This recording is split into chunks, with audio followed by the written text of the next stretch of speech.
네, 오늘 말씀 제목은 까닭모를 미움과 공의라는 제목으로 하나님의 말씀을 이 새벽에 우리 함께 같이 나누겠습니다. 오늘 노트에 억울할 때 하나님께 호소하는 기도는 하나님을 공의로운 심판주로 인정하는 신앙행위다라고 했습니다.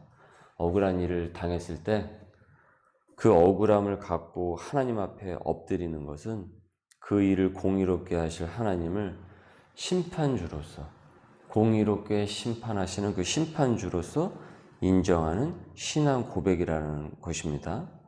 이 본문의 시편 기자가 그 억울함을 하나님께 지금 토로하고 있죠.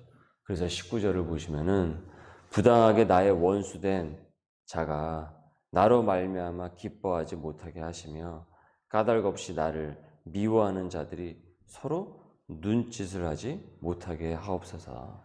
그들이 서로 내통하지 않도록 하옵소서. 나를 향하여서 까닭없는 그 미움과 나를 그렇게 고통스럽게 하는 그와 같은 그 행위들을, 그래서 20절에 무릇 그들은 화평을 말하지 아니하고 오히려 평안히 땅에 사는 자들을 거짓말로 모략을 하고 또 그들이 나를 향하여 입을 크게 벌리고 하하 우리가 목격하였다 하나이다. 하하라는 그 표현은 이 조롱을 하는 것이죠. 내가 힘들어하는 그 모습을 보면서 웃으면서 하하거리면서 이 조롱한다라는 겁니다. 여러분도 이런 일을 살다가 겪으신 적이 있으시죠? 아무리 생각을 해도 내가 뭘 잘못한 것이 없는 것 같은데 오히려 그 사람에게 잘해주면 잘해줬지. 근데 벼랑간 나에 대해서 험담을 하고 나를 못 잡아먹어서 날리는 거예요.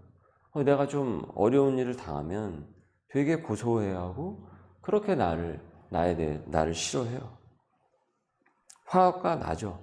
분이 납니다. 감정의 이 소용돌이가 일어난단 말이죠. 오늘 이 시편의 기자인 이 다윗도 그랬습니다. 그러나 자신이 먼저 그 심판자가 되어서 해결을 하지 않습니다. 일단 어떻습니까? 하나님 앞에 적극적으로 나아간단 말이에요. 그래서 기도의 시간을 충분히 갖습니다. 기도를 하면서 그 원인을 파악을 하게 되는 거예요. 그 상황을 분별을 하게 돼요. 하나님 앞에서 자신의 삶을 재차 비춰보게 돼요. 나는 아무런 잘못이 없다고 생각을 한다고 할지라도 행여 지나온 이 발자취 속에서 실수와 잘못이 있지는 않았는지 곰곰이 이 성령의 인도를 따라서 들여다봐요. 그래서 혈기가 앞서서 이런 일을 당하면은 먼저 내 마음이 이 분노와 이 혈기가 일어나게 된단 말이죠. 그래서 그 혈기가 앞서서 오히려 그 일을 악화시키지 않기를 기도를 합니다. 여러분, 우리가 항상 이 조심해야 하는 것이 바로 이것입니다. 나의 그 성정이, 그 혈기를 넘치는 그 분냄이 오히려 그 일을 그르칠 때가 많이 있습니다.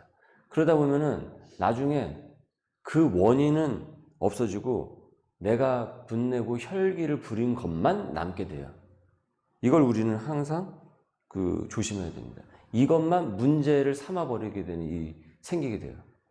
그러니까 배보다 배꼽이 더 커져버리게 된다고 할까요? 그래서 먼저 하나님 앞에 그 기도의 시간을 우리가 충분히 먼저 갖는 것입니다. 어떤 일을 만나든지 무슨 일을 우리가 당한다고 할지라도.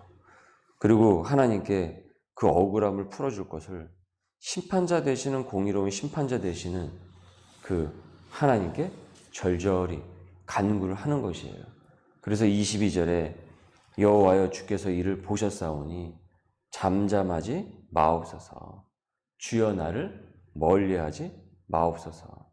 나의 하나님, 나의 주여, 떨치고 깨셔서 나를 공판을 하시며 나의 송사를 다스리소서.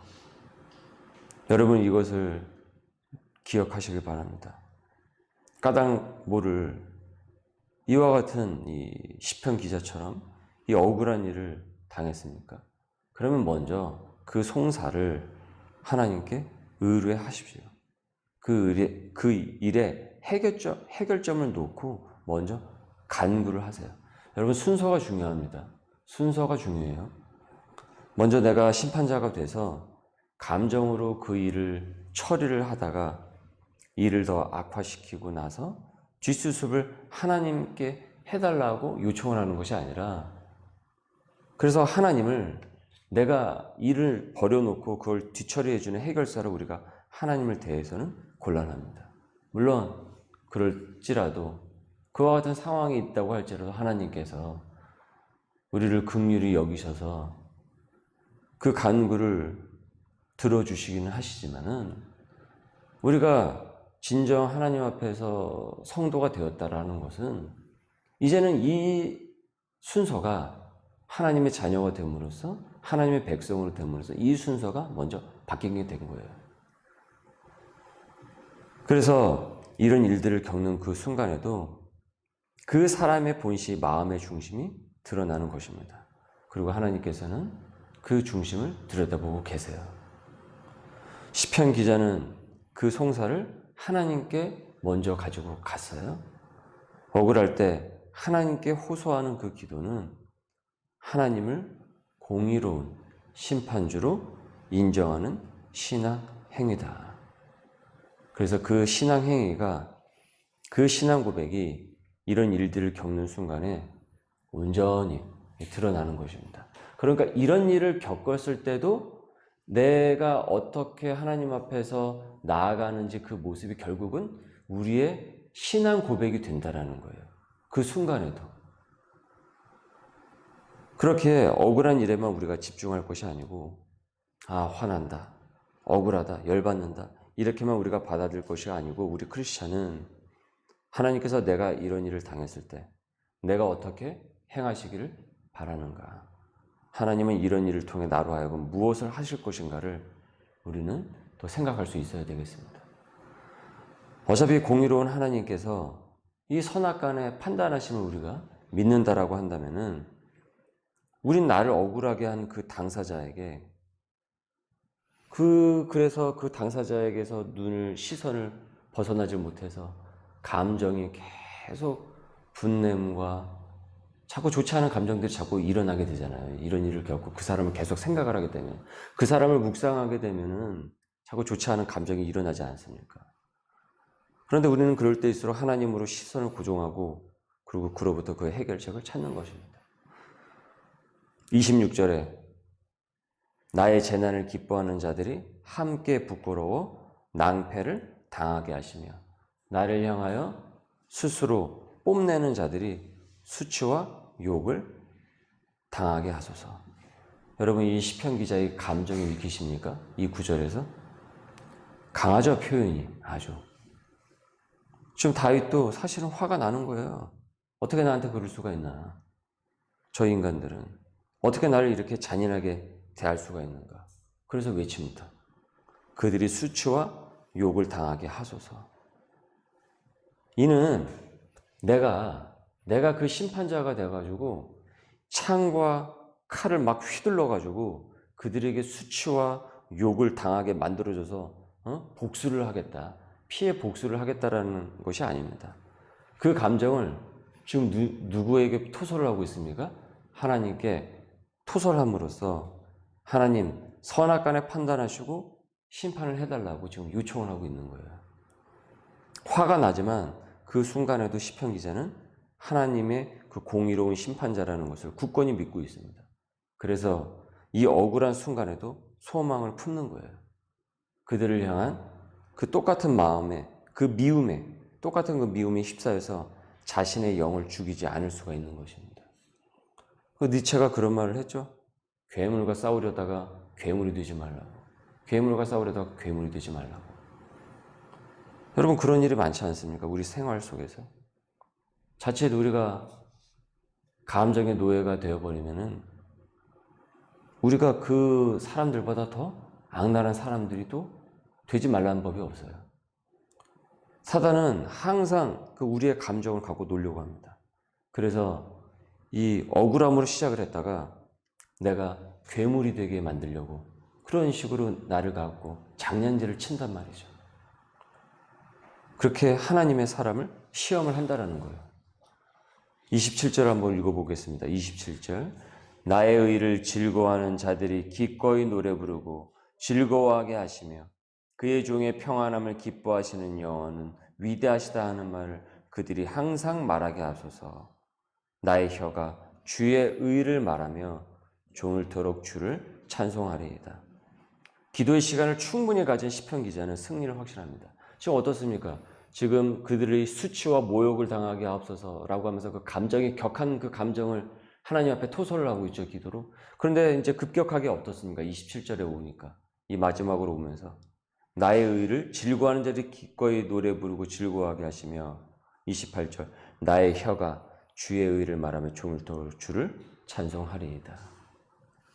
그 감정으로부터 일단 벗어나게 된 거예요. 지금 이 순간에. 기도의 시간을 충분히 가진 시편 기자는 승리를 확신해요. 하나님께서 선악간에 판단하실 것을 확신합니다.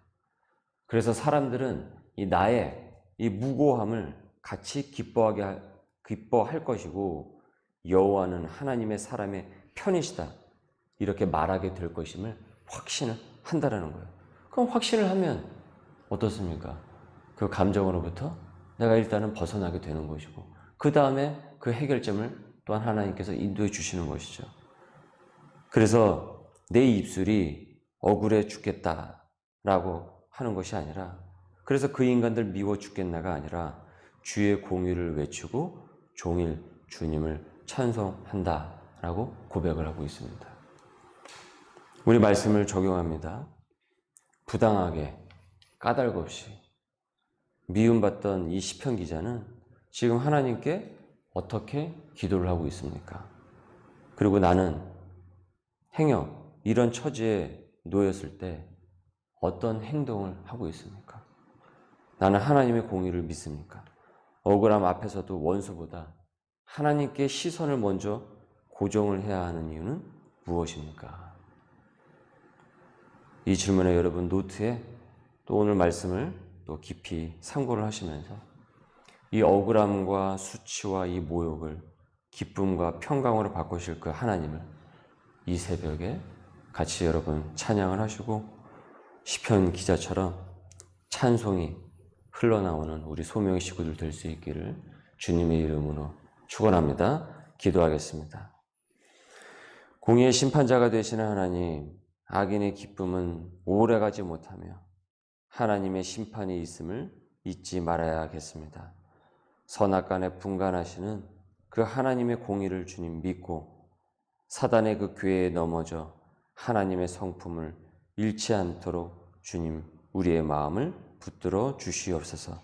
수치와 모욕을 기쁨과 평강으로 바꾸신 그 하나님의 역사가 오늘 이 시간서부터 내게 일어나게 하여 주옵소서. 감사함이 예수님의 이름으로 기도드립니다.